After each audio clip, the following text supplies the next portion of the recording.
Cameron's alright. Vinny? Arne, first of all, obviously, it appears that you're targeting reinforcements in the forward line and in the back line. So, Alexander Isak and Mark Gay, what can you tell us at the situations regarding the potential for them to at least become Liverpool players before the deadline? What I can tell you is not a lot. And if someone else is going to ask that question, it's going to be the same answer. So, as I've said so many times, and it's been shown on Friday as well, I could even impact the game Friday with the players we had on the bench. Federico came in, scored a goal. So it would be much nicer for us to talk about the players we have and for me. But I can also understand that you have to ask this question, but your superior probably told you, and I know what his answer is going to be. I told my superior. Oh, you? Okay. Or are you? At the same time, what are you expecting going to Newcastle? Because obviously a lot of things have been said off the pitch, so that could potentially add to the atmosphere as well as maybe even Newcastle's motivation. Yeah. Nothing to do with anything that's in the media a lot, but I think if you go to Newcastle, you know what to expect. We've played them 3 times last season, and twice their intensity levels were above ours. So in the away game, especially first 60 minutes, they were so intense. They were fully deserved, had the lead, and in the League Cup final, they were more intense than us as well. So I don't think they need anything to add for them being intense if they play at St James's Park. It is, huh? Yeah, they play at St James's Park. So yeah, it's apart from the intensity, it's a very good team. They have also a team that can make it a fight, if you want to call it like this. They have players for this, but they also have players that are so comfortable on the ball. So one of the best teams in the league, and one of the most difficult away games that you can have in a season, especially, as you say it here, under the lights. Yeah, under the lights. So yeah. And what difference can Ryan Gravenberch coming back make to your overall solidity? I think a lot. At least if he's the same player as he was last season, that could help us a lot. If you just simply look at the second goal we conceded, they could just go from one side, from the 18-yard box to the other side, without being attacked, which was smart because Virgil and Ibu needed to go back because it was a 4-versus-2 situation. But I think if you look back at last season and every single time he played, Ryan would have been in that position, and for him not being there, and us playing with very good players, but very attacking-minded players.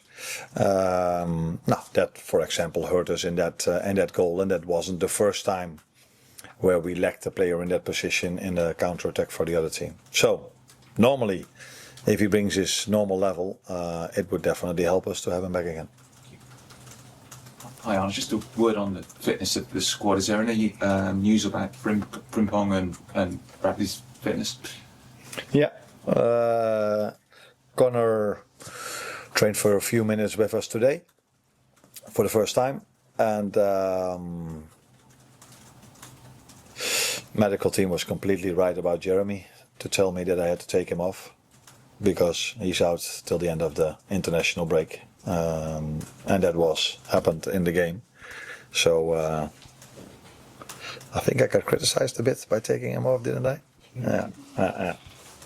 And I've already said immediately after the game, that had nothing to do with how we played, but that we felt that he had an issue in his hamstring. And with we, I don't mean me, but the medical staff, and they were completely right. So good call to take him off, otherwise he would have maybe been out for longer, and we expect to have him back after the international break. And the most sort of recent signing, Giovanni, how's he looked in training, and when do you think he could be involved at some point? No, he's a good-looking guy. So, as most Italians. He's trained with us 3 times now, I think. If you look at his transfer fee, you can expect that he's already quite grown up for his age, and that's exactly what I saw. So he comes in as an 18-year-old, just playing with his new teammates as if he's here for longer. Impressive if you look at how tall he is, fast, comfortable on the ball. So yeah, there's a reason why we paid the transfer fee as we did, because we see him as a bright prospect. Huh? Is that a good English? Yeah. And he had already 3 good sessions, but it also tells you something about the team. If you come to this club, if you come into this team, you feel at ease from the start, because it's a very good and nice group to start your Liverpool career in. Thanks. How big a concern is that right back area for you now? Because you mentioned Conor Bradley doing some training, Joe Gomez has had his injury problems as well, now Jeremy Frimpong. All of a sudden it looks like you were well stocked in that area, but are you concerned about the fitness and how sort of the records have been with the others that might be fit? No, Jeremy has a very positive injury record. Conor has been out once or twice last season. Yeah, these things happen in a season. We only have at the moment 2 injuries. Unfortunately, it's 2 for the same position. But the good thing is that some other player can play in that position as well. Wata played in that position for a few minutes. Dominic Szoboszlai already played in that position. So there are other options we can explore. Joe Gomez is definitely one of them, but for him to already play 20 minutes, that was already quite a lot. I wouldn't say he had a setback, but he wasn't able to train 3 days in a row completely with the team, which is completely normal if you're out for so long and all of a sudden the manager needs you for 20 minutes. But he's training with the team, so let's see where he is on Monday, if he can be involved in the team or if he can even start. But there are other options we have as well in this position. It's just, yeah, you cannot prepare for 2 injuries in one position. It would be stupid for us to have 3 fullbacks or 5 left backs, although we have 3 left backs at the moment. So we're unlucky that the right fullbacks are injured, yeah. And you briefly mentioned it before, Chiesa, what a moment for him, coming off the bench to get his goal against Bournemouth. Do you see him as having a bit more of a role to play this season? I know injuries hampered him last season. Do you think he'll have a more significant role in your team this time? Yeah, if he's more available, then he has already more chances to impact our results or his playing time. So yeah. But then it's about him staying as fit as he is at the moment. So I see a totally different Federico now than through large parts of last season, which is completely normal because he missed out on the whole pre-season and then comes into a Premier League rhythm in terms of amount of games and in terms of intensity. So he's in a much better place now. And as we can all see, when we needed a goal and I looked at the bench, I only had him and Rio, a 16-year-old, as attacking options. So, yeah, for me, although Rio did really well in pre-season, it was quite a normal choice to make to bring him in, and he delivered. Thank you. Beth. You obviously don't want to talk about specifics in terms of players coming in, but you mentioned maybe that lack of options in terms of attacking players coming on. Is it going to be a busy couple of weeks in terms of adding to your squad depth before the window closes? No, I don't think so, because then I should be unhappy with the squad we're having, and I'm very, very happy about the squad we are having. So I've always said maybe having 2 per position is ideal, but I prefer less than more. Because you have to disappoint so many players every single time for them not even being in the squad, let alone not playing. So yeah, really happy with the squad. But as always, if we think we can improve in a certain position and there's a player available that can really make us better, which you could see with Giovanni Leoni, it's then this club has always shown that they bring these players in, but only if everything is what we want. So the right transfer fee, the right player, the right position, and a player that wants to come to us. Well, Hi Arne, you've spoken previously about the difficulty of changing so many players in the starting 11 and perhaps the influence that's maybe had on some of the defensive structures. It's rare to have 10 days between games in the Premier League, even at this stage of the season. How helpful has that been to be able to get more time with the players on the training pitch and maybe kind of drill some of the structures a little bit more? No, of course it's helpful, but we did have a good pre-season. We had 6 weeks compared to last season where we only had 2. Yeah, we had 6 weeks as well, but only 2 with most of the players.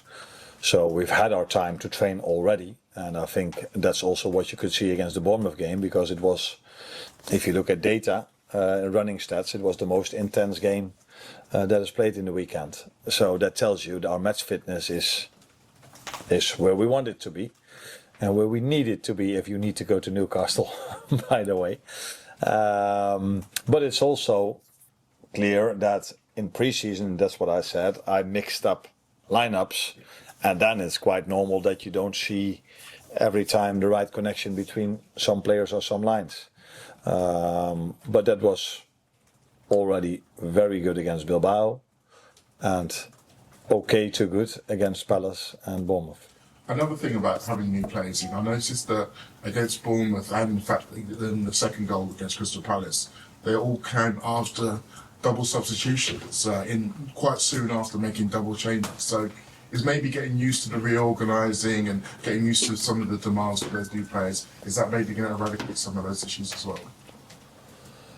Now, most changes I've made in a game are due to match fitness, and players were not available in whole pre-season. So Hugo Ekitike, for example, that I took off twice, needs to make a step from Bundesliga to Premier League, and missed out a part of pre-season. So, and you want to keep him fit for the upcoming games, weeks, months as well. It's the same with McAllister, who was not able to start, in my opinion, yet against Palace. But I think he needed playing time. It's the same why I started him against Bournemouth. Was he already on the top of his level? No. But to get there, he needs playing time. So I had to take him off. Now, I just spoke about Jeremy, who comes from a different league. And so, yeah, you need to take this into account, although that's sometimes difficult for a fan or a pundit, because they're like, yeah, you need to win this game. Yeah, we need to win this game, but we need to keep them fit for the rest of the season as well. And we do have players on the bench that are equal to the ones that start. So then you need to use your squad. So I see it as a coincidence that we've conceded our goals after the substitutions. But time will tell if I'm right or wrong. But on the other hand, we also scored a goal after a substitution. 2, by the way, from Federico and Mo. Last one with Carl. Hi, Arne. You've spoken about Newcastle and how difficult the atmosphere will be there, but as a club, they've got a few issues at the moment in terms of, they haven't got the transfers they probably wanted, their star strikers missing. Does that make it easier for you in a way to go there, knowing that they've got a club with troubles? No, I don't think they're a club of troubles. They had a very good start of the season against Villa. Good game for them. I think they were able to get more out of the game than the 1 point they got. So it's not only difficult, or it's mainly difficult because of the players they are having there, not only because of the fans. But the atmosphere is great, like it is at Anfield. So we are used to a certain environment. But St James's Park is, if I just remember last season, where it was in an evening game, by the way, as well, the atmosphere was amazing, and it will be the same. But why is the atmosphere amazing? Because the players can perform. They can add to the atmosphere by being as intense as they were, bringing the quality as they brought in that game. So that's going to be the challenge. The challenge is of course also playing in a stadium where the fans will be there for the home team. And that always helps every home team. I can tell you about us. So the last 15 to 20 minutes at Anfield, it wasn't a coincidence that we scored twice, because the fans helped us in that moment of time. But if you only have fans and you don't have the players, then you can forget it. So the main thing we have to be ready for are their midfielders, their last line, their free forwards. And although I assume, I'm not sure, but I assume Isak is not playing from what I read in the media. But they still have Anthony Gordon as a 9.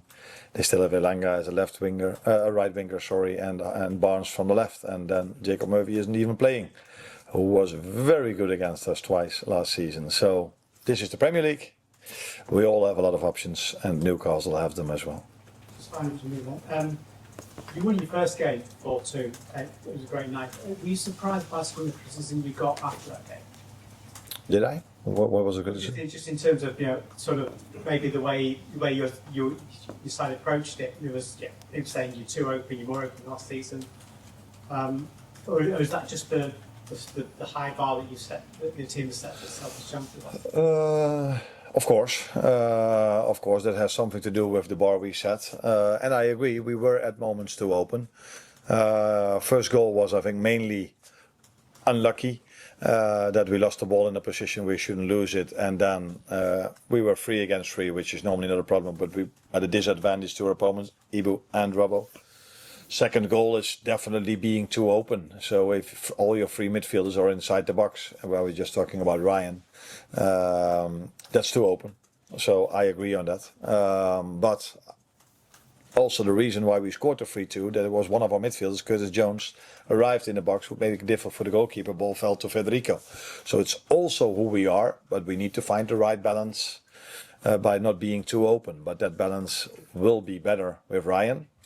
Unfortunately, if you want to judge me or us, we now have to play Newcastle and Arsenal, who are normally teams that are going to be above Bournemouth in the league. So it's even harder to play against them. But with Maka being back, with Ryan in his normal position, I expect us to be even better prepared for the counter attack than we were in this 2-2 moment, because I've watched the game, I think, twice back, and I don't think there's, apart from the 2 goals, where there's, especially the second one is a counter-attack, I don't think there were many other counter-attacks from Bournemouth. But yeah, if it leads to a goal, it's of course a big story. And for us, conceding 2, that's too much in a home game. So yeah, that's too open now. Thank you, guys. Cheers, Arne. You're welcome.